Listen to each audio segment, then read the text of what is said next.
تو سب سے پہلے ہم نے مسائل النحو سیکھنا ہے.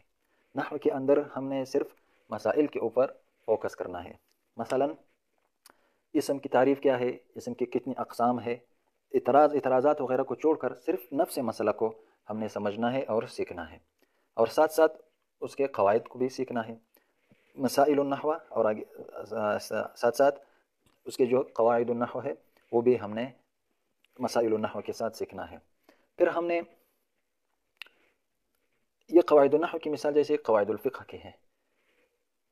قواعد الفقہ یہ فقہ کے قواعد اور کلیات ہوتے ہیں. مثلا قاعدہ بیان کرتے ہیں فقہاء حضرات جیسے الامور بمقاصدها یا لا عمل الا بالنیت. یہ قاعدہ کلیہ ہے الامور بمقاصدها. بہت سے کتابیں ہیں جیسے علامہ ابن نجیم کے ہے ایک الاشباہ والنظائر، اس کے اوپر بہت سے اچھے شروحات ہیں، شرح الحموی وغیرہ. تو قواعد کی جیسے قواعد الفقہ ہوتے ہیں فقہ کے لیے، تو قواعد النحو بھی نحو کے لیے یعنی مسائل النحو کے قواعد ہوتے ہیں. تو سب سے پہلے ہم نے مسائل النحو پر فوکس کرنا ہے، یعنی نفس مسئلہ کو سمجھنا ہے کہ مثلا اسم کی کتنی اقسام ہے، اسم کی تعریف کیا ہے، ارکان کیا ہے، شرائط کیا ہے. اعتراضات سے قطع نظر ہم نے اعتراضات کی طرف نہیں جانا ہے. ہم نے یعنی اعتراضات کی طرف یعنی فلسفے کی طرف پہلے نہیں جانا ہے. صرف اور صرف ہم نے پہلے مسائل النحو سیکھنا. فاعل کسے کہتے ہیں، کہاں فاعل کی تقدیم جائز ہے، کہاں فاعل کی تاخیر جائز ہے. اسی طرح مفعول بھی کسے کہتے ہیں، حال کسے کہتے ہیں، حال جب نکرہ ہو تو کیا آئے گا، حال جب معرفہ ہو تو کیا آئے گا. یہ ہم نے پہلے مرحلے میں سیکھنا ہے صرف. ساتھ ساتھ اس کے بعد ہم نے اس کو جاری کرنا ہے، جس کو ہم اجرا کہتے ہیں. جاری کرنا ہے، عملی طور پر مشق کرنا ہے. جب تک ہم اس کو عملی طور پر نہیں لائیں گے تو ہم ملکہ کو نحو کے اندر حاصل نہیں کر سکتے ہیں. جیسے مثلا اجرا کیسے کرنا ہے، پہلے ایک بات یہ یاد رکھ لیں کہ مسائل النحو کے اندر 2-3 مستویات ہیں. کس کتاب کو کس کے بعد ہم نے پڑھنا ہے، کس کتاب کو کس سے پہلے ہم نے پڑھنا ہے، فلان کتاب میں ہم نے کیا کیا سیکھنا ہے. یہ انشاءاللہ اس کے اندر اس کے اوپر الگ ویڈیو بناؤں گا تاکہ پورا کا پورا مسئلہ جو ہے وہ واضح ہو جائے. اجرا ہم نے کیسے کرنا ہے، مثلا ہم نے لکھا الکلمۃ لفظ وضع لمعنى مفردا مفرد مفرد. ہم نے مسائل النحو میں مثلا اسم کی تعریف کی ہے، اسم کی اقسام کو بیان کیا ہے، اس میں متمکن ہے، اس میں غیر متمکن ہے، معرب ہے، مبنی ہے. 16 اقسام میں کیا ہے، اعراب وجوہ جو ہے وہ کیا ہے.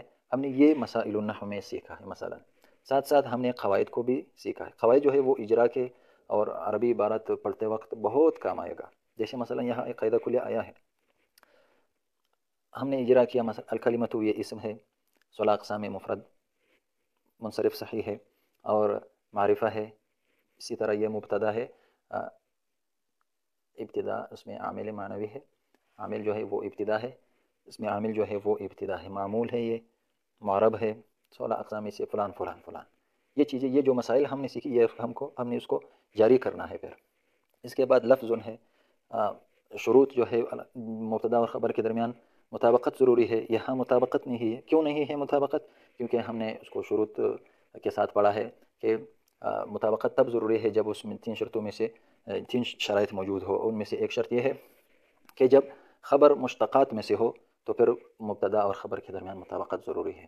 اگر مشتقات میں سے نہ ہو تو پھر مطابقت نہیں ہے. جیسے یہاں لفظ ہے، یہاں اس کی کوئی مطابقت کی ضرورت بھی نہیں ہے کیونکہ یہ جو خبر آ رہا ہے یہ مشتقات میں سے نہیں ہے. مشتقات اس میں فاعل، اس میں مفعول، صفت مشبہ وغیرہ، تو یہ مشتقات میں سے نہیں ہے، تو لہٰذا مبتدا اور خبر کے درمیان مطابقت ضروری نہیں ہے. اسی طرح یہ نکرہ آیا ہے، ہم نے یہاں قواعد النحو میں ایک قاعدہ سیکھا ہے. مثلا یہ نکرہ آیا ہے، نکرے کے بعد جملہ آیا ہے، تو یہ جملہ فعلیہ ہے، وضع فعل ماضی مجہول ہے.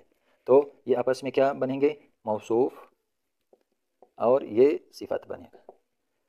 موصوف صفت کا ترجمہ کیسے کرنا ہے، تو الکلمۃ کلمہ، لفظ لفظ، ایسا لفظ.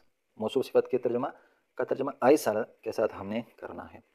تو اسی طرح ہم نے اپنی جو نحو مسائل النحو سیکھے ہیں، مسائل سیکھے ہیں، اور ساتھ ساتھ جو قواعد سیکھے ہیں، یہ ہم نے 1 مہینہ صرف یہ جاری کر رہے. محنت کے ساتھ پھر ترکیب کرے. ترکیب میں پھر زنجری ترکیب بھی ہوتا ہے، انشاءاللہ میں وہ آپ کو سمجھا دوں گا، اور بغیر زنجری بھی.